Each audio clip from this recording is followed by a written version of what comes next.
ಭಾರತ ಅತ್ಯಂತ ಸಾಧನೆಗಳನ್ನು ಮಾಡಿದೆ. ಆಗಸ್ಟ್ 14ನೇ ತಾರೀಕು ರಾತ್ರಿ 12 ಗಂಟೆಗೆ ದೆಹಲಿಯ ಕೆಂಪು ಕೋಟೆಯ ಮೇಲೆ ನಿಂತು ಈ ತ್ರಿವರ್ಣ ಧ್ವಜವನ್ನ ಪಂಡಿತ್ ಜವಾಹರ್ಲಾಲ್ ನೆಹರೂರವರು ಆರಿಸುವಾಗ ಅವರೊಂದು ಕನಸನ್ನು ಕಂಡಿದ್ದಾರೆ. ಭವ್ಯ ಭಾರತವನ್ನು ನಿರ್ಮಾಣ ಮಾಡಬೇಕು, ಭಾರತೀಯರಿಗೆ, ಪ್ರತಿಯೊಬ್ಬ ಭಾರತೀಯರಿಗೆ ಸ್ವಾಭಿಮಾನದ ಬದುಕನ್ನು ಕೊಡಬೇಕು ಅಂತೇಳಿ ಆ ಕೆಂಪು ಕೋಟೆಯ ಮೇಲೆ ನಿಂತು ಭಾಷಣ ಮಾಡಿದ್ದಾರೆ. ಅದೇ ರೀತಿ ಸಂವಿಧಾನವನ್ನು ಕೊಟ್ಟಂತಹ ಬಾಬಾ ಸಾಹೇಬ್ ಅಂಬೇಡ್ಕರ್ ಅವರು ಪ್ರತಿಯೊಬ್ಬ ಭಾರತೀಯನಿಗೂ ಕೂಡ ನ್ಯಾಯ ಸಿಗಬೇಕು,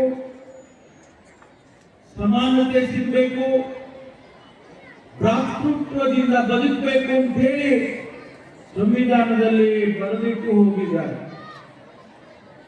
ಸ್ನೇಹಿತರೆ, ಇವತ್ತು ಭಾರತ ಭವ್ಯ ಭಾರತವಾಗಿ ನಿಂತಿದೆ.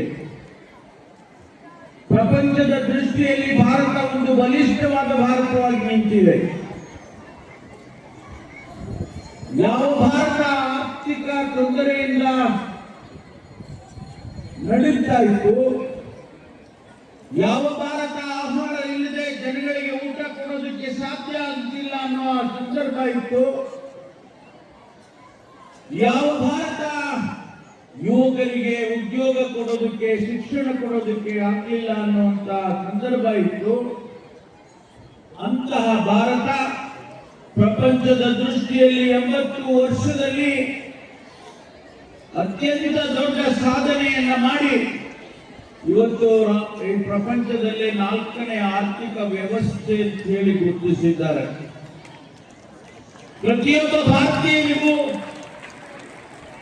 ಶಿಕ್ಷಣ ಕೊಡ್ತಾ ಇದ್ದೇವೆ, ಆಹಾರ ಕೊಡ್ತಾ ಇದ್ದೇವೆ, ಆರೋಗ್ಯ ಕೊಡ್ತಾ ಇದ್ದೇವೆ, ಪ್ರತಿಯೊಬ್ಬರಿಗೂ ಕೂಡ ಸ್ವಾಭಿಮಾನದ ಬದುಕನ್ನು ಕೊಡ್ತಾ ಇದ್ದೇವೆ. ಇದು ಭಾರತ. ಇದನ್ನೇ ನಮ್ಮ ಪೂರ್ವಜರು ಕನಸನ್ನ ಕಂಡಿದ್ರು. ಇವತ್ತು ಅದು ಸಾಕಾರ ಆಗಿದೆ ಅಂತ ಹೇಳಿ ನಾನು ಅದನ್ನು ಕೂಡ ಭಾವಿಸ್ತೇನೆ. ಆದರೆ ಇವತ್ತು 15, 16 ಮತ್ತು 35 ವರ್ಷದ ವಯೋಮಿತಿಯ ಮಕ್ಕಳು, ಆ ಜನಸಂಖ್ಯೆ ಇವತ್ತು ಅತಿ ಹೆಚ್ಚು ಆಗಿದೆ ಭಾರತದಲ್ಲಿ. ಆ ಯುವಕರು ಯಾವ ಜಾತಿಯನ್ನ ನೋಡಲ್ಲ, ಯಾವ ಧರ್ಮವನ್ನ ನೋಡಲ್ಲ, ಯಾವ ಬಣ್ಣವನ್ನ, ಸಂಸ್ಕೃತಿಯನ್ನ, ಭಾಷೆಯನ್ನ ನೋಡಲ್ಲ. ಅವರಿಗೆ ಬೇಕಾಗಿರ್ತಕ್ಕಂಥದ್ದು ಅವರ ಬದುಕು ಕಟ್ಕೊಳ್ಬೇಕು, ಅವರ ಜೀವನ ಕಟ್ಕೊಳ್ಬೇಕು. ಅದಕ್ಕಾಗಿ ಇವತ್ತು ಆ ಯುವಕರಿಗೆ ನಮ್ಮೆಲ್ಲರ ಕರ್ತವ್ಯ, ಯಾವ ನೀತಿಗಳನ್ನು ಮಾಡುವ ಸ್ಥಾನದಲ್ಲಿದ್ದಾರೆ, ಅದು ಕೇಂದ್ರದಲ್ಲಿರ್ಬೋದು, ರಾಜ್ಯದಲ್ಲಿರ್ಬೋದು, ಆ ಯುವಕರಿಗೆ ಆ ಸ್ವಾಭಿಮಾನದ ಬದುಕನ್ನು ಕೊಡಬೇಕಾಗಿರ್ತಕ್ಕಂಥದ್ದು ಅವಶ್ಯ. ಇವತ್ತಿನ ದಿವಸಗಳಲ್ಲಿ ಇರ್ತಕ್ಕಂಥ ಮಾತನ್ನ ಹೇಳಿ ಇವತ್ತು ಸಿದ್ಧಗಂಗಾ ಮಠ ಲಕ್ಷಾಂತರ ಜನರನ್ನ ಈ ಸಮಾಜಕ್ಕೆ ಕೊಟ್ಟಿದೆ.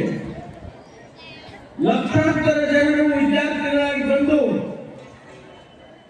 ಈ ಸಮಾಜಕ್ಕೆ ಕೊಡುಗೆಯನ್ನ ಕೊಡ್ತಕ್ಕಂಥ ಸ್ಥಾನಗಳಲ್ಲಿ ಇವತ್ತು ಇದ್ದಾರೆ.